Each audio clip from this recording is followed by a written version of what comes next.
All right, time to bring in our panel this hour. Bruce Hawker and Graham Morris, a very good afternoon to you. I want to go to the issues around Sam Dastyari. I want to talk about what's been happening here in China, where I am, as well at the G20. But first, let's talk a little bit about American politics quickly, because we've seen over the last 24, 48 hours a rise in Donald Trump's popularity, according to some opinion polls. Bruce Hawker, he's been trying to explain, I suppose, these last week or so, his positions on immigration.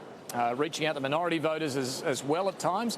What do you put this rise in the polls down to? Well, to some extent, I think it's just the effect of the Hillary factor in the recent convention wearing off, and that tends to happen after about a month or so. So the artificial bounce you would have got out of that is now being washed out of the system. But also, he probably had something of a win when he went to Mexico and met with the Mexican president. I don't know what was in the president's mind when he agreed to share a forum with him, with Trump, but he did. And then, of course, Trump came back and then repeated the same rhetoric as before. So I think that played to a strength. But on the other hand, in the states where Trump really has to make big inroads, like Ohio, North Carolina, Pennsylvania, we're not seeing the same sort of swings happening, apparently. So, and remember, in the United States elections, they have to win these states. It's not just a popular vote. They have to win state by state and pick up the votes that come with each of those states. So I don't think anyone in the Democratic Party will be hitting that. That's a really important point, yeah.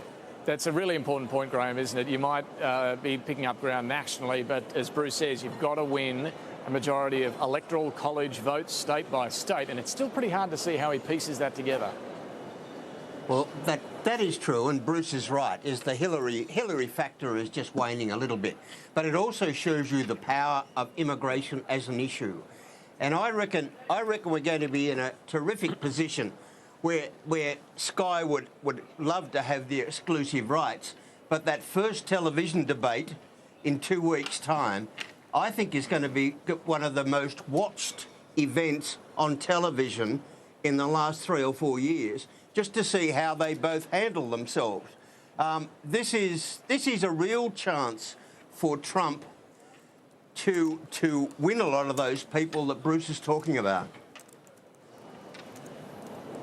Yeah, I think you're absolutely right. And boy, oh boy, having done a few, I would love to be moderating that one, but sadly won't get a chance.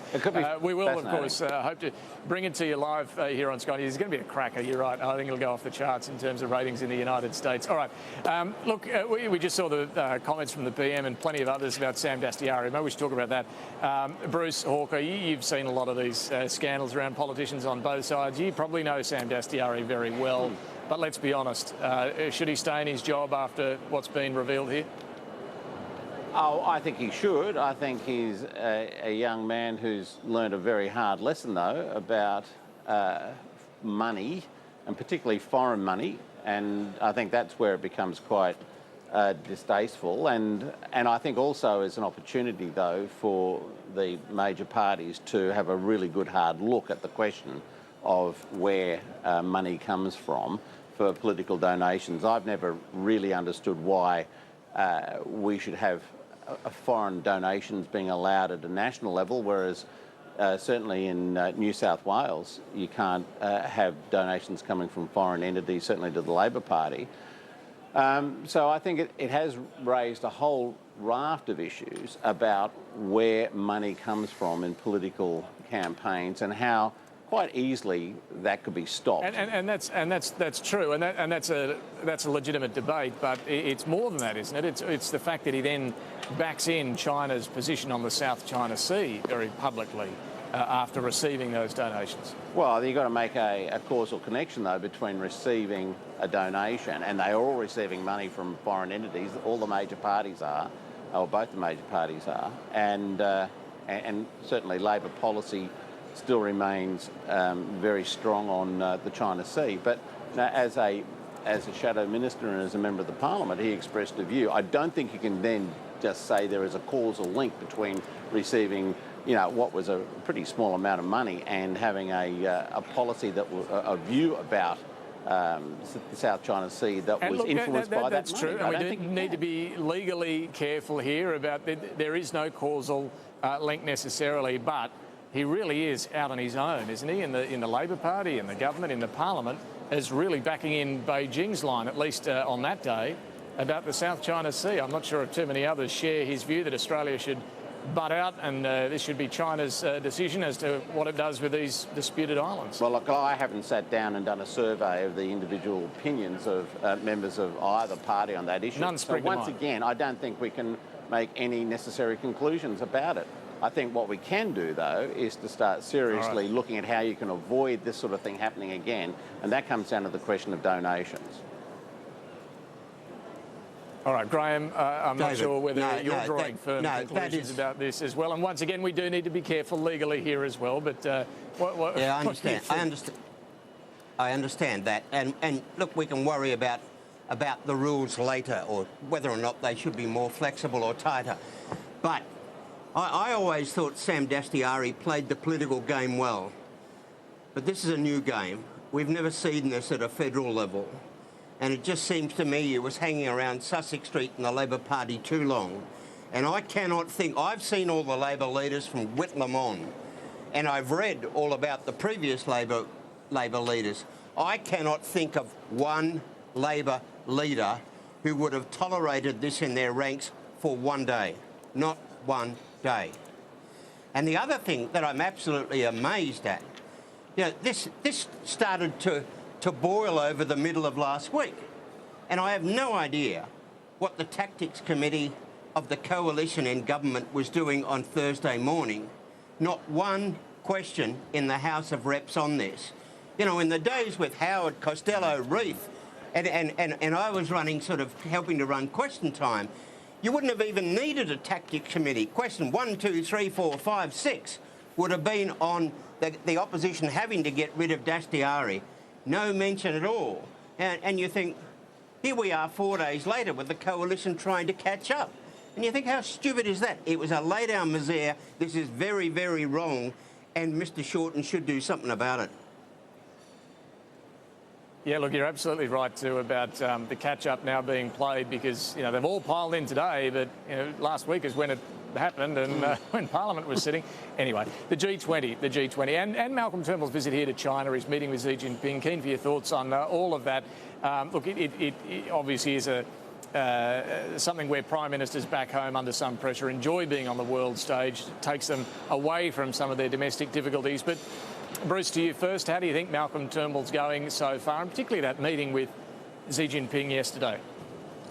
I bet he wishes the G20 went for about a month or two and he could stay away and enjoy it.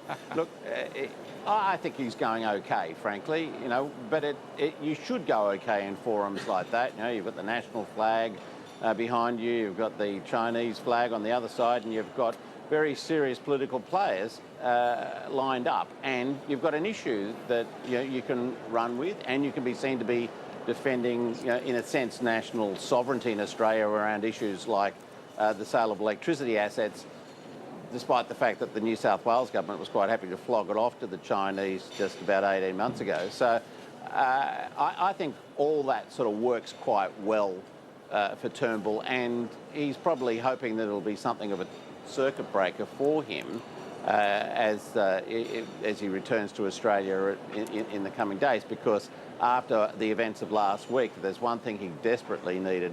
It was a circuit breaker, and you know, their failure to be able to control the Parliament was a classic in every sense of the word. And so, yes, I think he would be quite happy with the way things are going so far. Yeah, Graham, they might be playing well, but it doesn't mean it's easy. Getting the right balance on some of these issues with China is never particularly easy. How do you think he's going? Well, look, this is probably the most important international forum that Australia belongs to, the G20. It's important to us. And I think the PM looks good on this sort of stage. And this time, he's talked to the Chinese leader, the Russian leader. He's opened the batting with the British Prime Minister so that we could be the first to reintroduce a new trade agreement under the new regime in Britain. I think that's terrific.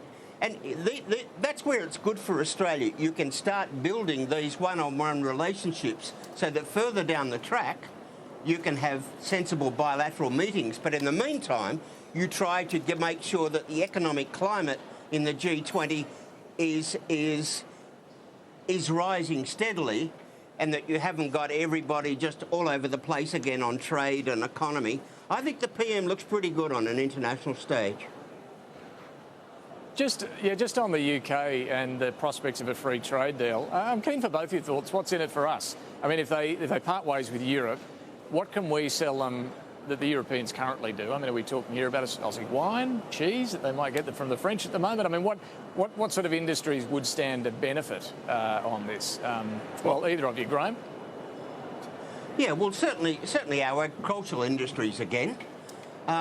We were really, really distressed when the Brits sort of moved towards Europe first time round.